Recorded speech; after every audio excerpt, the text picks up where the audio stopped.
Okay, next discuss about electric field lines. And you know what is electric field? Electric field is the property of a medium, characteristic property of a medium. And we often fail to visualize this electric field. And this can be visualized through some imaginary lines. These imaginary lines helps us to identify the strength and magnitude of electric field. As you know, electric field intensity is a vector. It has got both magnitude and direction. So this both magnitude and direction can be represented by these imaginary lines, and these lines which represent the strength and magnitude and direction of electric field at a point is known as electric field lines. So let's discuss about the properties of electric field lines. In between, we can have a definition of electric field line.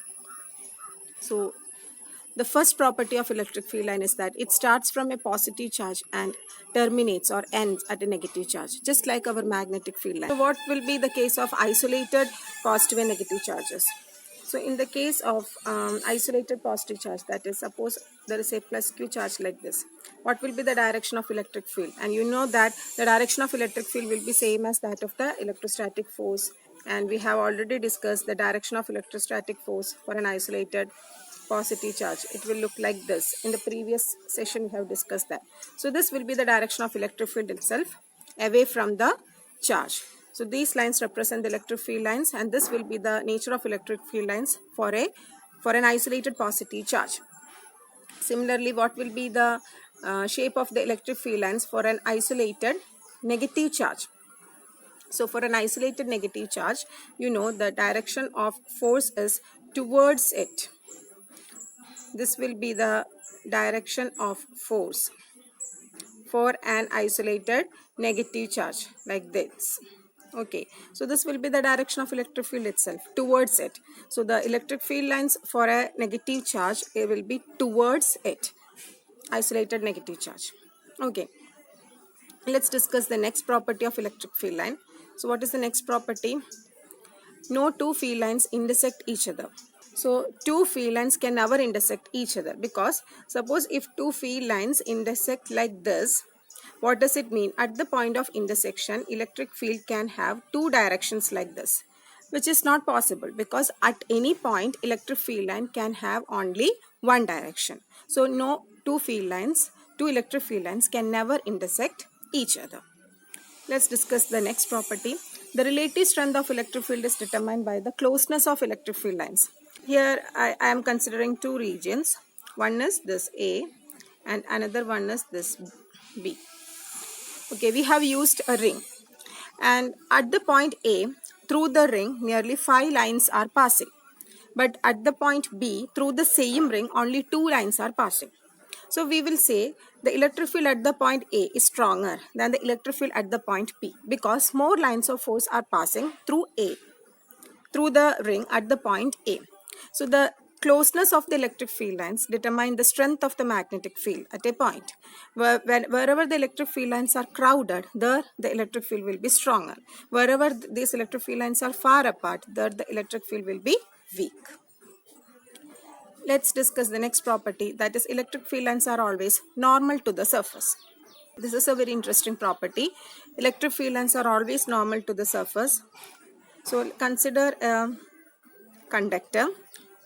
Here the charges are distributed over the surface, and these charges are static. That means no force acts on these charges. And here the electric field acts like this, normally outwards. Similarly, the direction of force will be always like this, and this will be the surface. Here we can say the electric field is always normal to the surface. The angle will be 90 degree. So suppose, just imagine, electric field is not normal to the surface. Electric field is like this. It is making an arbitrary angle with the surface. Let this angle be theta. Then what will happen? This electric field line can be resolved into two components. One is E cos theta and another component is E sin theta. Similarly, force can also be resolved like this, F cos theta, and here we can get F sin theta. Okay, so here this F can be rewritten as Q into E, because you know electric field E is equal to F by Q. We have studied in the previous session, that is electric field E equal to force by Q. So from this, what is force? Force is Q into E. So here instead of force, we can write Q into E. Q E cos theta. Here also instead of force, we can write Q E sin theta. Now, I told you the force acting on the nearby charges will be 0. That's why these charges are static. So we can equate. That means this force, this component of this force will be 0 because this force is acting along the surface. So Q E cos theta will be equal to 0. Here which component or which term will be 0? Because Q can't be 0, it consists of some amount of charge. E can't be 0, it has some electric field. So the only possibility is that cos theta will be 0. If cos theta is to be 0, what will be theta? Theta must be equal to 90 degree.